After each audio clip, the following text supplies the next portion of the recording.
ఈ కార్యక్రమం ముగిసిన కొంచెం సేపటికి మా పురోహితుడొచ్చాడు. మా నాన్నగారు ఆయన కొంచెం సేపు సంప్రదించుకొని ఎల్లుండి ప్రాయశ్చిత్త కాండ జరపవలనని నిశ్చయం చేసుకొని కావలసిన సామాగ్రి కోసం మా నాన్న లేచి వీధిలోకి వెళ్లారు.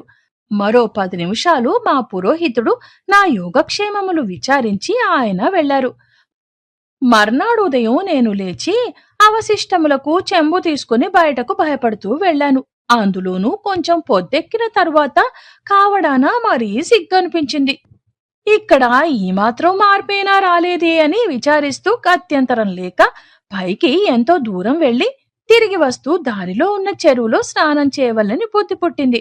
వెంటనే చెరువులో మునిగి కొంచెంసేపు ఈతలాడుతుంటే చెరువులోనూ గట్టు మీదనూ ఉన్న స్త్రీ పురుషాదులు నాకేసి ఆశ్చర్యంతో చూస్తూ నిలబడిపోయారు.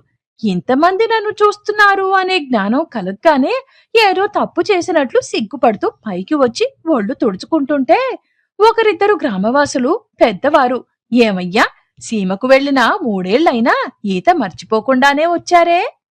చాలా సంతోషం. అక్కడ చలి గట్రా లేకుండా ఇలాగే చెరువులు అవి ఉండి అందులో స్నానాలు చేస్తూ ఈతలు కొడుతుంటారా అన్నారు. నేను నవ్వుతూ అక్కడ స్నానానికి వేరే ఏర్పాట్లుంటాయి. ఇలాంటి ఆరుబయట చెరువులు ఉండవు. ఏ నదులో కాలువలో ఉన్నా అందులో ఇలా స్నానం చేయటానికి అక్కడ శీతలం ఒప్పుకోదు. అక్కడి ప్రజలు ఈ అర్ధనగ్న ప్రదర్శనము ఒప్పుకోరు అన్నాను. ఉష్! అబ్బా, అలాగటండి. ఆ ఇంకా మరైతేను మరేమీ అనుకోకండి. కాని మరి బయలుకెడతారా అండి అన్నారు. స్నానమే చెయ్యని వాళ్ళు బయలుకెలా వెడతారు అన్నాను నవ్వుతూ. మరైతే మీరు ఈ 3 ఏళ్ళు ఎలాగండి? వాళ్ళు మట్టుకు స్నానం మాట ఎలా ఉన్నా ఇది లేకపోతే ఎలా బతుకుతారండి అన్నారు ఎంతో ఆశ్చర్యాన్ని ప్రకటిస్తూ. కంగారు పడకండి, ఇది అస్సలు లేదని నేను చెప్పలేదు. ప్రతి ఇంట్లోనూ దానికి తగ్గ ఏర్పాటుంటుంది అన్నాను. ఆహా, అలా చెప్పండి. నరసాపురంలోనూ అక్కడ పాకిదొడ్లుంటాయన్నమాట అన్నారు. అలాంటివి మట్టుకు కాదు. అవి బాగు చేయడానికి వేరే మనుషులు అక్కర్లేకుండానే శుభ్రమయ్యే ఏర్పాట్లు వేరే ఉన్నాయిలేండి. తరువాత మనవి చేస్తాను అంటూ ఇంకెన్ని ప్రశ్నలు అడుగుతారు అనే భయంతో తొందరగా చెరువులోంచి పైకొచ్చేశాను.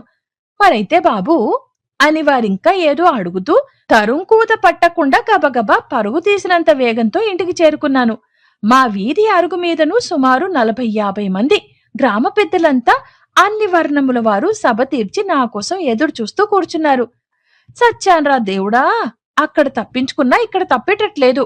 వీళ్ళు ఏవేవో చచ్చు ప్రశ్నలు వేసి నన్ను వేధించుకు తింటారు కాబోలు అని హడలిపోతూ వారందరూ లేచి నమస్కరిస్తూ మందహాసం చేస్తుంటే, కూర్చోండి, ఇప్పుడే వస్తా అంటూ లోపలికి వెళ్లి తడిబట్టలు విడిచి ఆరవేసుకుని చొక్కా తొడుక్కోబోతుంటే మా అమ్మ నేనేమీ అడక్కపోయినా కమ్మని నేతి పెసరట్లు 4 వెండి కంచంలో పెట్టి మంచినీళ్లు ఒక చెంబుతోనూ ఓ గిన్నెలో పాలు తీసుకువచ్చి అక్కడ కింద పీట వేసి అమర్చింది.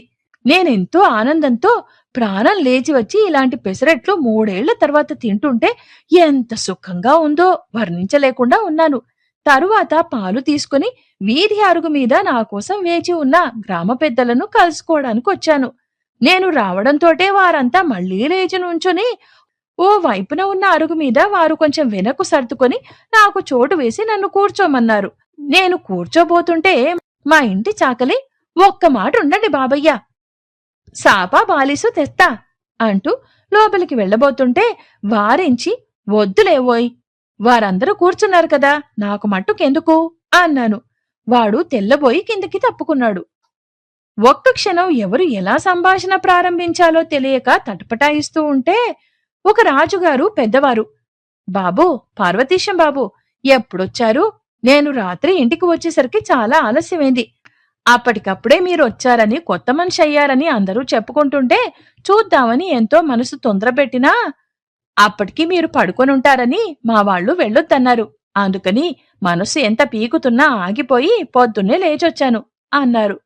చాలా సంతోషం. మీరందరూ ఉదయాన్నే మీ మీ పనులు మానుకొని నన్ను చూడ్డానికొచ్చారంటే చాలా సంతోషంగా ఉంది.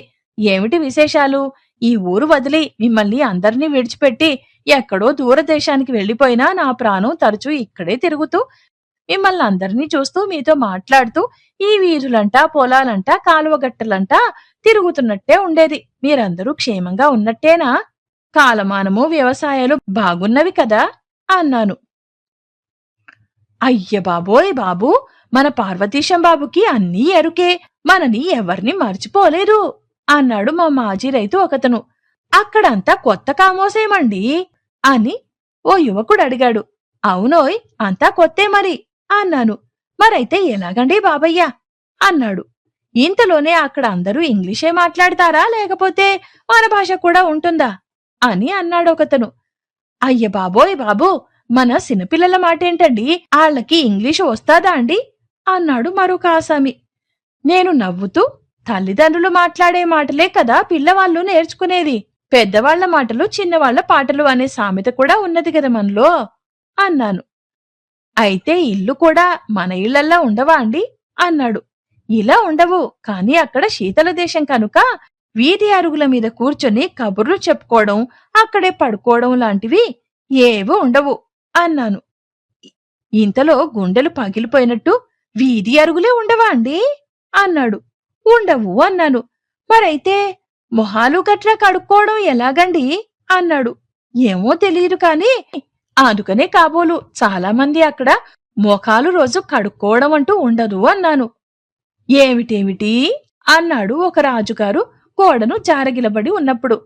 నిటారుగా కూర్చుని, మొహాలు కడుక్కోరా, వీళ్ల మొహాలు మండా, మొహాలే కడుక్కోకపోతే ఇంకేం కడుక్కుంటారు, ఆ పాచినోటినే అన్నీ తినడం తాగడం అన్నమాట.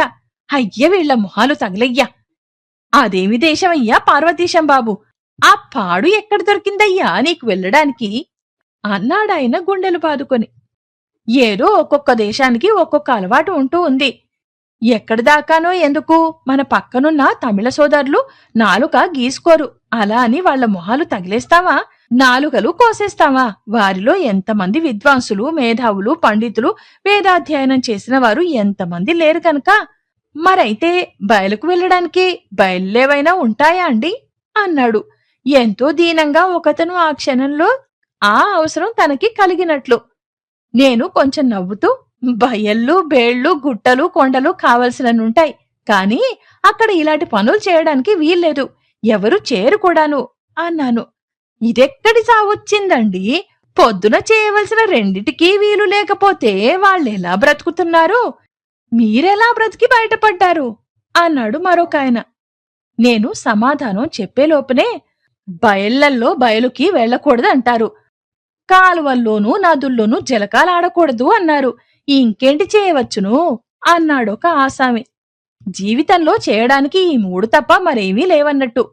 బయట కొన్ని పనులు చేయకూడదు అన్నాను, కాని అసలు చెయ్యరని నేననలేదు కదయ్యా. ఏమీ చెయ్యకూడదు అన్నాను, కాని అసలు చెయ్యరని నేననలేదు కదయ్యా. ఏమీ చేయకపోతే ఎలా బ్రతుకుతారు? వారి వారి అవసరాలకు దేశం, కాలం ఆలోచించుకొని తగిన ఏర్పాట్లు చేసుకుంటారు.